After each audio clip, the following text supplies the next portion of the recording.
बिस्मिल्लाहिर्रहमानिर्रहीम। अस्सलाम वालेकुम नाज़रीन, मैं हूं उनसा कियानी और इस वक्त मेरे साथ मौजूद हैं सिद्दीक जान। बहुत शुक्रिया सिद्दीक आपके टाइम का।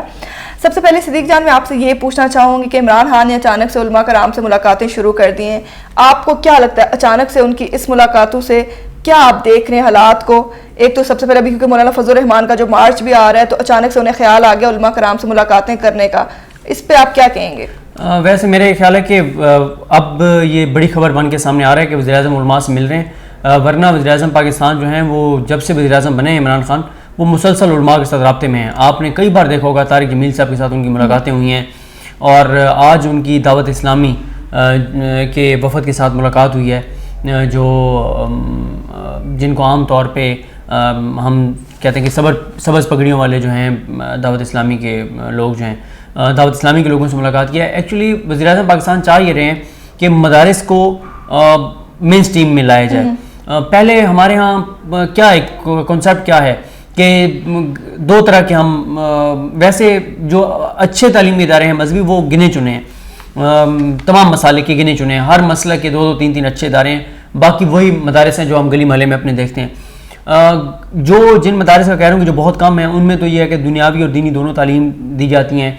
उनके जो स्टूडेंट होते हैं उनका एक्सपोजर बहुत ज़्यादा होता है, वो आपको कोई लॉ करता हुआ नज़र आता है, कोई किसी और शोबे में जाता हुआ नज़र आता है, क्योंकि वो दीनी तालीम भी दे रहे होते हैं, शरई तालीम भी दे रहे होते हैं, वो दुनियावी तालीम भी दे रहे होते हैं।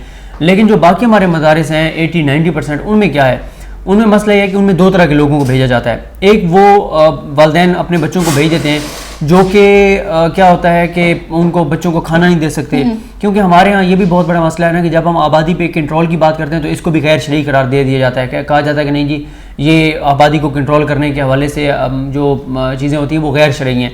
लेकिन हम ये नहीं देखते कि भाई उस आबादी में जिस तरह से इजाफा हो रहा है उसकी वजह से कितने ज़्यादा मुल्क में मसाइल बढ़ रहे हैं। मुल्क के वसाइल इतने नहीं हैं जितनी आबादी बढ़ती जा रही है, सेहत की तालीम की सहूलियत उतनी नहीं है जितनी आबादी होती जा रही है। फिर जो आप देखें अक्सर उन लोगों के बच्चे ज़्यादा हैं जिनका सोर्स ऑफ इनकम ही न होने के बराबर है, उन्हीं के बच्चे ज़्यादा होते हैं। ज़ाहिर है अवेयरनेस नहीं है, चीज़ें नहीं हैं। तो अब क्या किया जाता है कि जो वालिदैन अपने बच्चों को खाना नहीं दे सकते वो अपने बच्चों को मदारिस में भेज देते हैं कि चलो वहाँ पे इनको खाना मिलेगा, इनको लिबास मिलेगा और ये चीज़ें। या दूसरा हमारे यहाँ एक और ये जो देखा गया है वो बहुत अफसोसनाक है कि फैमिली में से बच्चों में से जो सबसे निकम्मा हो ना उसको कहते हैं इसको दीनी तालीम के लिए भेज दो, इसको मदरसे में डाल दो, ये स्कूल में नहीं पढ़ रहा। तो ये गलत एक ट्रेंड है। हमारी हुकूमत इस वक्त ये चाह रही है कि मदारिस को मेन स्ट्रीम में ला के जो मदारिस हैं वहाँ पे लेबॉर्ट्रीज़ बने, उनकी भी तालीम, उनका निसाब चेंज हो। देखें अब पाकिस्तान अफोर्ड नहीं कर सकता उस निसाब को जिसने पाकिस्तान में इंतहा पसंदी, शिद्दत पसंदी और दहशत गर्दी को फ़रोग दिया है। ये जो फतवेबाजी है, एक दूसरे को कत्ल करने के मामलात हैं, इन सारी चीज़ों को एक बात उनसा ये देखिए कि हमारी फ़ौज ने, हमारी पुलिस ने, और हमारे सिविलियंस ने भी जाने कुर्बान की जो दहशतगर्दी के खिलाफ जंग थी।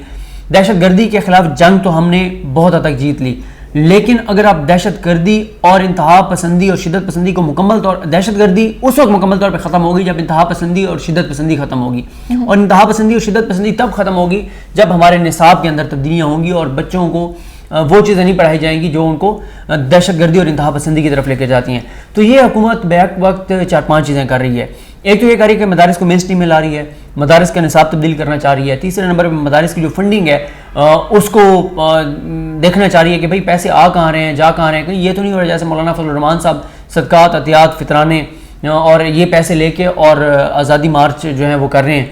और इस पे मैं, हमारे दोस्त हैं जमशेद अंसारी साहब, उनके साथ बड़ी तफसील के साथ इस पर मैंने वीडियो करनी है, तो क्योंकि उनके पास इस हवाले से काफ़ी सारी डिटेल्स हैं। तो हुकूमत ये देखना चाह रही है। फिर हुकूमत ये भी देखना चाह रही है कि क्या इस तरह के मदारिस को कोई और इस्तेमाल तो नहीं कर रहा, कोई और कुव्वतें इस्तेमाल नहीं कर रही। फिर ये हुकूमत ये भी चाह रही है कि यार ये जो मदरसे के बच्चे हैं इनको भी आप एतमाद दें, ये भी इस मुल्क के शहरी हैं, ये भी हमारे अपने बच्चे हैं। होता क्या है, आप और मैं बैठे हैं ना, अभी अगर हमारे साथ यहाँ आके कोई मदरसे का स्टूडेंट आके बैठ जाए तो यकीन करें आप भी अजीब फील करने लग जाएंगे, यार ये कौन आके हमारे साथ बैठ गए। और वो जो मदरसे का बच्चा है जिसको ये बताया गया है कि आप जैसी जो लड़कियां हैं जो सर पे दुपट्टा नहीं करती कि ये बड़ी ख़राब होती हैं, ये बड़ी गलत होती हैं और ये इनका दीन से कोई तल्लुक़ नहीं होता, और पेंट कोट वाले ये इस्लाम से खारिज हैं, ये चीज़ें उनको बताई जाती हैं, पढ़ाई जाती हैं। तो एक दोनों एक्सट्रीम्स हैं ایک اس ایکسٹریم پہ ہے, ایک اس ایکسٹریم پہ ہے. تو حکومت یہ چاہ رہی ہے کہ جب آپ مدارس کے بچوں کو بھی دنیاوی تعلیم دیں گے, ان کو ایکسپوئر دیں گے, تو وہ پھر یہ نہیں ہوگا جو اس وقت ہو رہا ہے. تو آپ نے سوری لمبی ہو گئی بات, لیکن آپ نے جو کہا کہ اب یہ ملاقاتیں ہو رہی ہیں, اب ملاقاتوں کا ہاں ایک وجہ یہ ضرور ہے کیونکہ فضل الرحمان صاحب یہ کہہ رہے ہیں کہ عمران خان توہین مذہب کے مرتکب ہیں, توہین رسالت, توہین صحابہ کے مرتکب ہیں, یہودی ایجنٹ ہیں, اسلام کے خلاف ہیں. تو عمران خان صاحب بیسیکلی علماء کو بلا کے اور علماء سے یہ پوچھ رہے ہیں کہ بھائی آپ مجھے بتائیں میں کس طرح سے بہتری لا سکتا ہوں, اگر کہیں پہ ہماری حکومت کو غلطی ہے تو وہ بتائیں, اور ہمیں آپ کوئی آئیڈیاز بھی دیں کہ ہم مدارس کو کیسے بہتر بتا سکتے ہیں, ہم دین کی جو چیزیں ہیں, اسلام کی جو چیزیں ہیں ان کو کیسے نافذ کر سکتے ہیں مطلب اچھے طریقے سے. تو یہ مقاصد ہیں ان کے. ایک تو اس سے مولانا فضل الرحمان صاحب کا جو دھرنا ہے, آزادی مارچ ہے, وہ بھی ڈیفیوز ہوگا, اور ساتھ اس سے بھی بڑھ کے عمران خان صاحب اس معاملے میں ہمیں بڑے نیک نیت نظر آتے ہیں کہ وہ مدارس کو مین اسٹریم میں لانا چاہتے ہیں. اور اس کی مثال یہ ہے کہ ابھی تو ایک سال پہلے تو نہیں پتا تھا نا کہ فضل الرحمان صاحب ایک دن آئے گا اور یہ رنگ بازی کریں گے. اس وقت سے عمران خان لگے ہوئے ہیں مدارس کو مین اسٹریم میں لانے کے لیے, اور اس کی ایک وجہ بھی ہے یہ جو آپ FATF سے نہیں نکل رہے, گرے لسٹ سے نہیں نکل رہے, آپ کے اوپر پابندیاں ہیں انٹرنیشنلی بہت زیادہ, اس کی یہ بڑی وجہ یہی ہے کہ آپ کے جو مدارس ہیں کوئی آپ کے پاس ریکارڈ نہیں ہے, میکنزم نہیں ہے ان کو دیکھنے کا کہ ان کو فنڈ کہاں سے آ رہا ہے, کیسے آ رہا ہے, کہاں خرچ ہو رہا ہے. بلکہ میں نے علامہ محبوب الحسن صاحب ہیں اعظم جامع مسجد چوک اعظم میں وہاں پہ اعتکاف بیٹھا تھا, انہوں نے بڑی اہم بات کی. انہوں نے کہا کہ کوئی بندہ کسی مدرسے کو زکوٰۃ کے پیسے یہ نہیں دے سکتا کہ یہ زکوٰۃ کے پیسے ہیں یہ مدرسے میں آپ خرچ کر دیں. نہیں, زکوٰۃ کے پیسے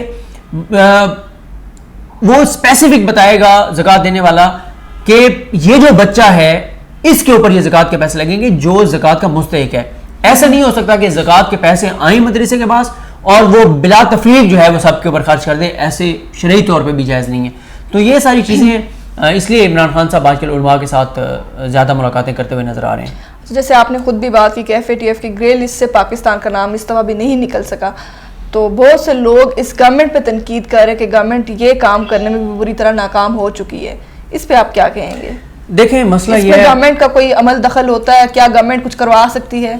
مسئلہ یہ ہے کہ ہمارے لوگ دوبارہ یہ کہوں گا پڑھتے نہیں ہیں اور دیکھتے نہیں ہیں. جو چیزیں FATF کی گرے لسٹ سے نکلنے کے لیے پاکستان کو کرنی چاہیے تھی وہ صرف اس حکومت کے دور کا معاملہ نہیں ہے, بلکہ اس حکومت کے دور کے معاملے میں انہوں نے کہا کہ انہوں نے نئی حکومت نے ٹھوس اقدامات کیے ہیں.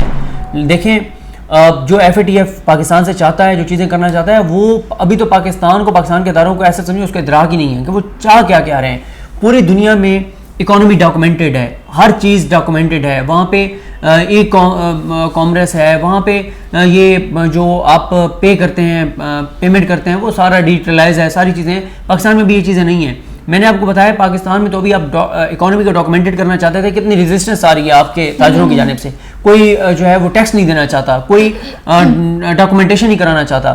آپ یہ دیکھیں کہ کس حد تک یہاں پہ فراڈ اور دو نمبری ہو رہی ہے اور پاکستان کو نوچا جا رہا ہے کہ ہمارے وزیر اعظم اور آرمی چیف چائنا جا کے کہتے ہیں کہ چائنا آپ ہمارے دوست ہو, ہماری کچھ مزید چیزیں آپ اپنے ملک میں منگواؤ, آپ امپورٹ کرو ہمارے ملک سے, ہماری تاکہ ایکسپورٹس بڑھیں.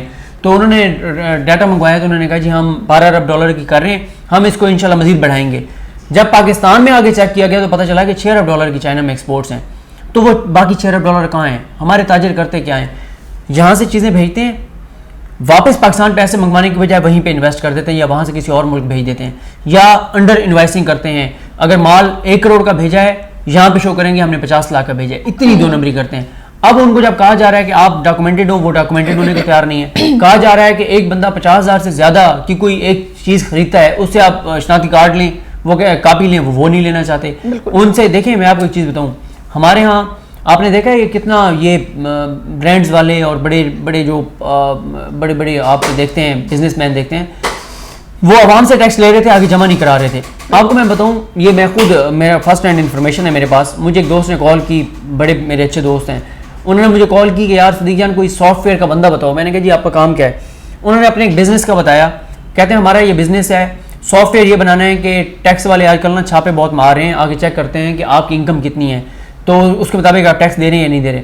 تو ہمیں کوئی ایسا سافٹ ویئر بنوا دو کہ جو اوپر شو ہو رہا ہو وہ بہت کم پیسے شو ہو رہے ہوں, اصل جو ہمارے ڈیٹا وہ جو ہم انٹر کر رہے ہیں وہ بیک اینڈ پہ کہیں سیو ہو رہا ہو.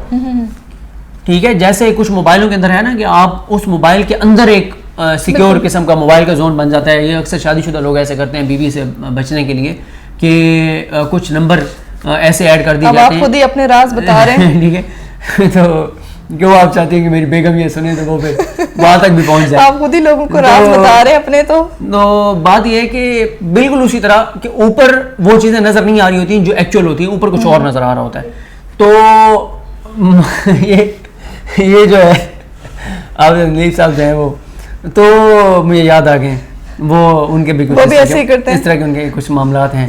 तो अब इसमें यह है कि वो ऊपर कुछ अंदर कुछ, तो अब हुकूमत उनके खिलाफ कार्रवाई करने जा रही है। बाकी आपको बहुत ज़्यादा रिफॉर्म्स करनी है, टेरर फाइनेंसिंग रोकनी है, आपने मनी लॉन्ड्रिंग रोकनी है। आपसे सवालात बहुत ज़्यादा करने हैं, तो मुझे ये बताएं कि गवर्नमेंट ने जो कमेटी बनाई है मौलाना फजल उर रहमान से मुज़ाकरात के लिए, क्या आपको लगता है वो कमेटी कामयाब हो जाएगी मुज़ाकरात करने में और फिर उनको मनाने में कि वो आज़ादी मार्च से बैक ऑफ करें, हट जाएं? मेरा ख्याल है ये हम किसी नेक्स्ट वीडियो में इसमें बात करेंगे, लेकिन अभी मैं पिछली बात को मुकम्मल कर देता हूँ। वैसे भी ये ड्यूरेशन आपको काफ़ी ज़्यादा हो गया है, लोगों की सुनने की भी सकत जो है ना वो कम होती है, तो इतना नहीं हमें बर्दाश्त कर सकते लोग।